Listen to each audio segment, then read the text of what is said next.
สวัสดีค่ะ Welcome back once again to our last session.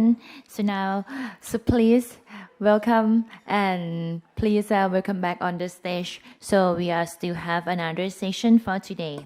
So now we have a section for summary of conference of outcome and recommendations. So now we all have two speakers on the stage. So first of all, I would like to invite Ms. Thantida Wongprasong, the Director Office of Innovation of Learning Equitable Education Fund or EEF, and Dr. Phumsaran Thongliamnak, the Director of Equitable Education Fund EEFI on the stage, please.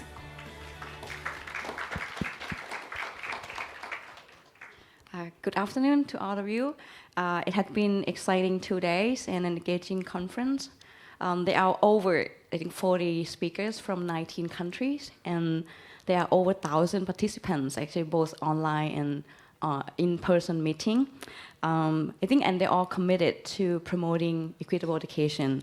For the last 2 days, all speakers are telling a powerful story of the potential change and solutions that have been discussed and debated over the past two days. So let me go to a slide. So during opening sessions, our co-host partners, Ministry of Education, EF, UNICEF Thailand, UNESCO Bangkok, and Save the Children, that share a strong message and emphasize the importance of collaboration among equitable education partners, and especially to bringing student back to school and recover from the learning losses. Another key issue that had been discussed is that it's not just the formal education that's important, but alternative education and flexible learning pathway are also needed, especially for students who dropped out of education system. And next, also another key issue that also discussed during opening sessions is that we have to also concern about the socio-emotion skills as well that are needed more attention and investment. And these mental health issues are quite had been hitting hard, especially for youth and parents after the COVID-19. Above all, I think what we've been talking about is also, teacher is a key to make learning works and to student success. And by that, all stakeholders should pool their resources and work together with teachers and to translate policy into practices. We also have quite fascinating session on youth voices. We get inspired by them, and I think there is a need to ensure that every young person, regardless of gender identity and background condition, deserve equal access to education opportunity, and the safety in school should be protected, and also in the community as well. In the conference, good practices and lessons learned have been shared, and we can summarize into 9 topics. So let me go to the first topic. Learning recovery and continuity of learning have been discussed. The importance of education system alignment to enhance quality learning through changes from all actors and actions. We cannot do the same thing before COVID. I think that's a key message as well, that there needs to be alignment. And also there's so many elements in education system that we have to consider, including parental involvement in order to reduce the learning losses. They also have an example as well that we need to do to have a catch-up program to mitigate learning loss. Not only teacher, but community can also play their role as well. The second topic that we have discussed is equity, inclusion, and gender equality, like the importance of policy to support equity in education. Inclusion of women and people with disability have been emphasized, and they need to be in policy designs at all areas and at all levels. For the next topics, let me hand over to my colleague, Dr. Phumsaran. So the third topic is the quality and relevancy of education. So in this topic, so we focus on making curriculum publicly and freely available, and also about the accreditation and certification of the course completion of students. And another one is on ensuring that the curriculum is adapted based on learners' changing needs, and also the ability an opportunity of students to be starting early in their career placement, and also on the learning opportunity of the student. Also, another thing that we've been discussing is on the alternative and on flexible learning by using the learner-centric approach that adapt the education system or the curriculum based on each individual's needs of the student. And also, another thing that is being focused is on the teacher. So the topic of giving incentives for teachers' development, especially in terms of their well-being, is also important. And another theme is on the learning and skills for life and work. So this is a very broad topic that we've been discussing.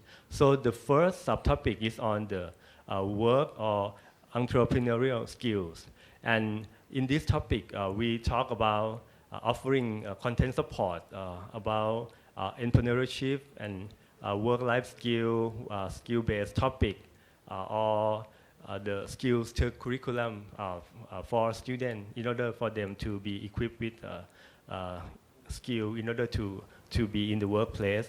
And also another important thing is to communicate with the parents and with the community in giving them the recognition of the value of skill-based learning for their children. Because we talk a lot about like a country, maybe in Asian country, that maybe they focus more on maybe academic skill more than the work-based skills. But the work or entrepreneurship skill is very important these days and very can be very useful for the 21st century.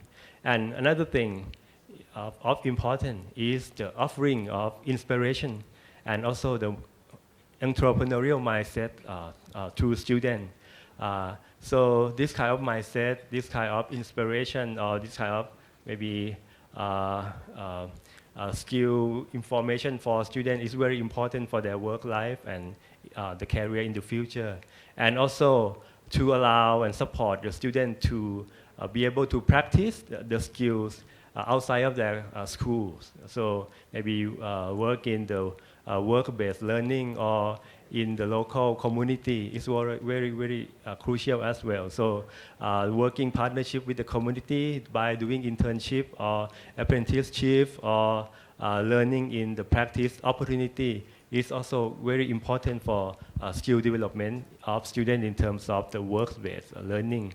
And another important skill as well that a lot of speakers talk about is on the social and emotional skill, or some people may call it social emotional learning, SEL.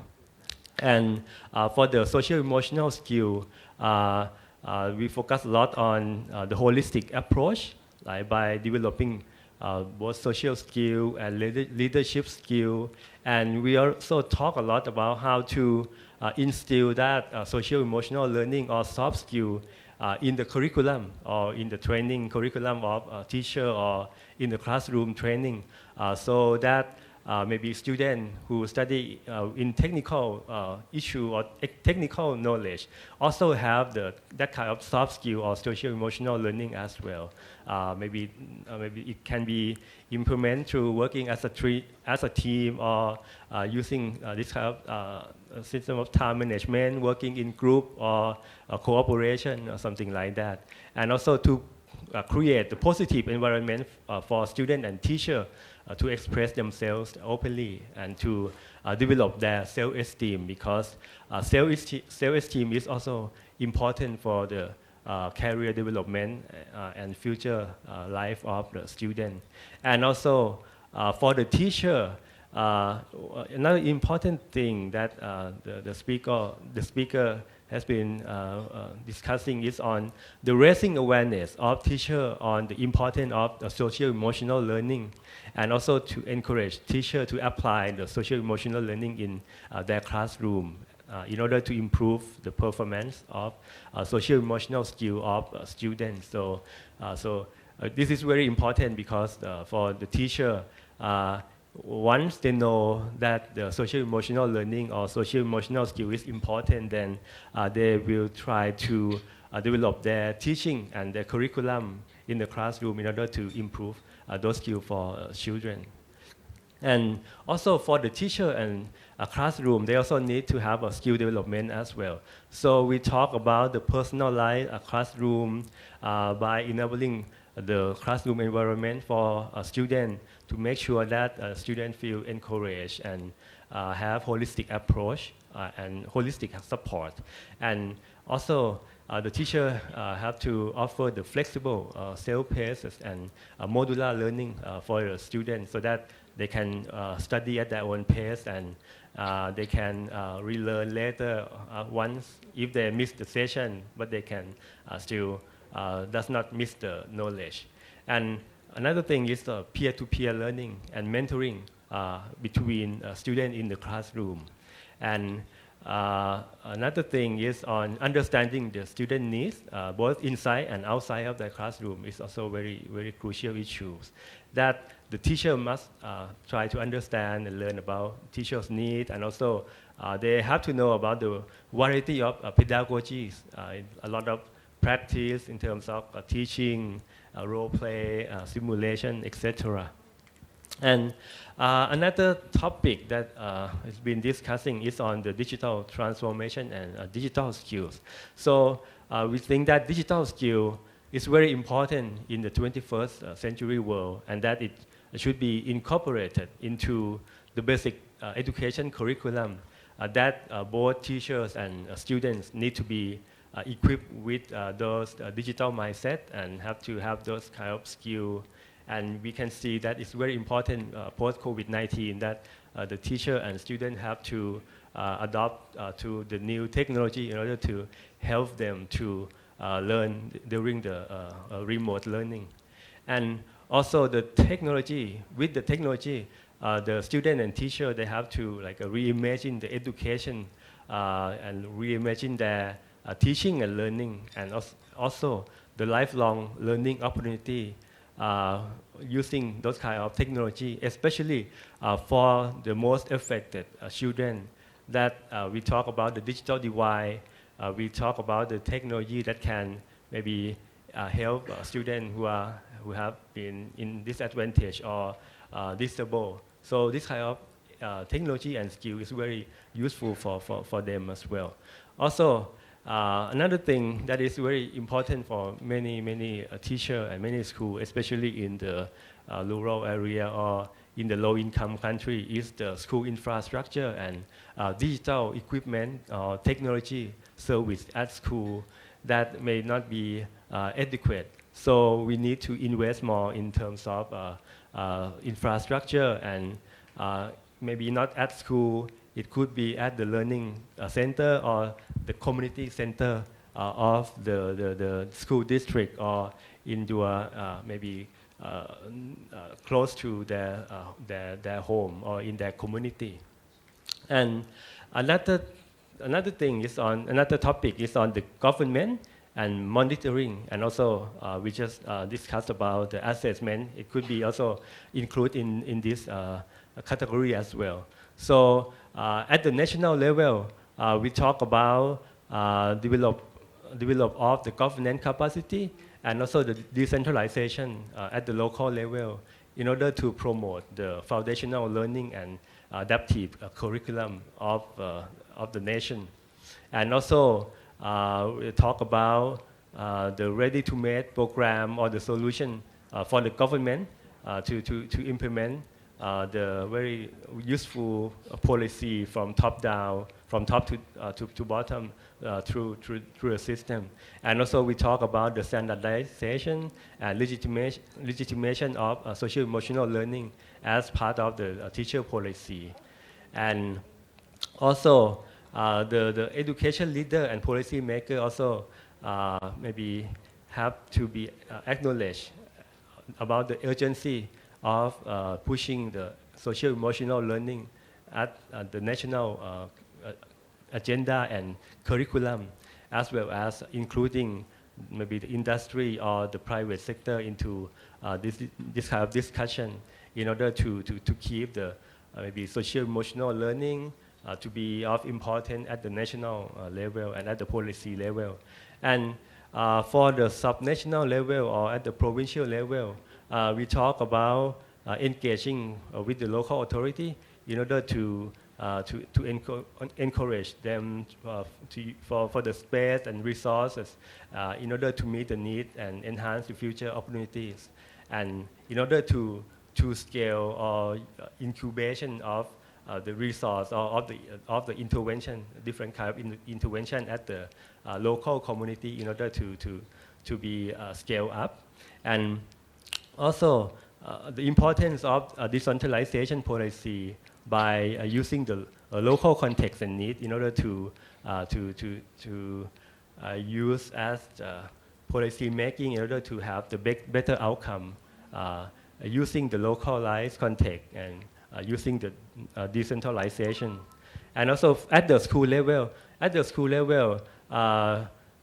talk a lot about how the school system or how the school administrator and teacher can work to engage each other or to exchange information, to collect data, also to use the data or monitoring at the school level in order to improve the education or improve the well-being of students. Actually, we just talked about the assessment that can happen at the national level using a lot of very national data from different agencies. And also, those kind of data have to be first and foremost maybe collect at the school level. So if the school teacher, the principal are understand about the monitoring, about the evaluation, about the power of the data, then they can use that data, that assessment in order to improve the learning outcome of students. It's like an assessment for development.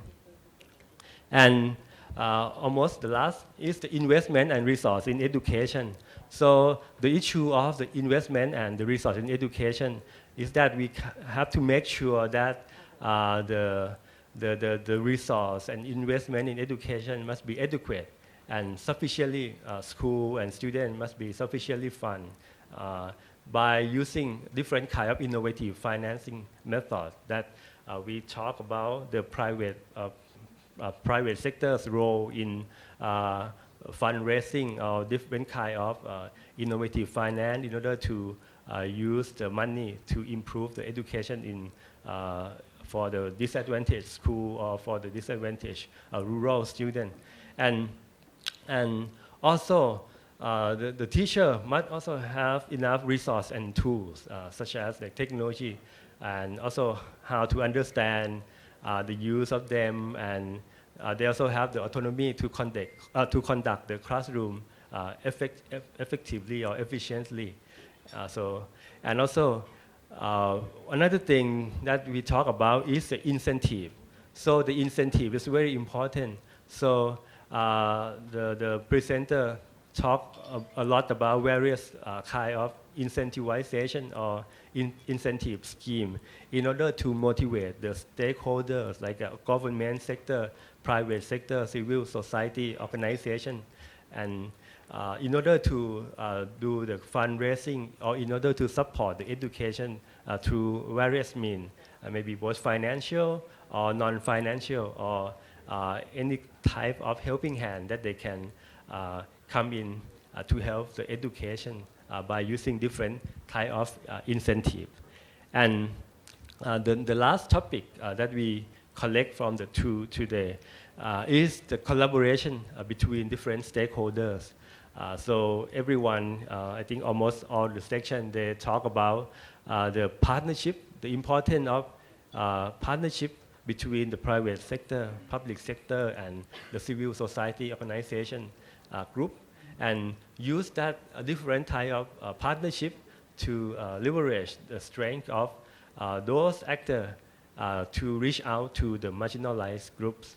And also they have to keep up with the ever-changing technology and also in order to sharing and replicating the best practices and ensure that the policy is informed by the program learning. So the partnership can work out in many forms. Maybe helping in terms of money, in terms of technology, in terms of sharing of knowledge, and also sharing of best practice. And so, but I think almost all the topic, or almost all the discussion that in different setting, every room, they talk about the roles, not just the government or the private sector or certain type of sector, but the importance of being together, being able to come together to help. And I think it's like the work of collaboration always be better than working alone. And another thing is on the network of the non-formal educator, the importance of the network of non-formal educator, such as the practitioner, the trainer, the industry, and also the resources from the community learning center, not just the school, and also maybe some non-formal school setting. So this kind of network on non-formal educator is also crucial to the improvement and development of the education for the disadvantaged, or for improving the inequality. And also all those things into account. So it has to say that all the stakeholders in the private sector and local government and government, so we have to think about the innovative incentivization, that maybe the incentive system, how can we create the right incentive for each different sector, that they can work out their best in order to achieve the goal, because each sector, government, private sector, local sector, they may have some different incentive. But if we can align their incentive together, or we can work on something in order to have the incentive for them to put out their best work and to collaborate, that would be a very ideal situation in order to do the collaboration work. Okay. I think that's had been summarized now, the outcome of the conference. And I think for the past 2 days, we have learned a lot from, not just from our speakers, but also from participants. And I think that's so in the name, on behalf of the partners and co-hosts, I think we're gonna send out all of information to you as well. Yeah, thank you. Thank you very much.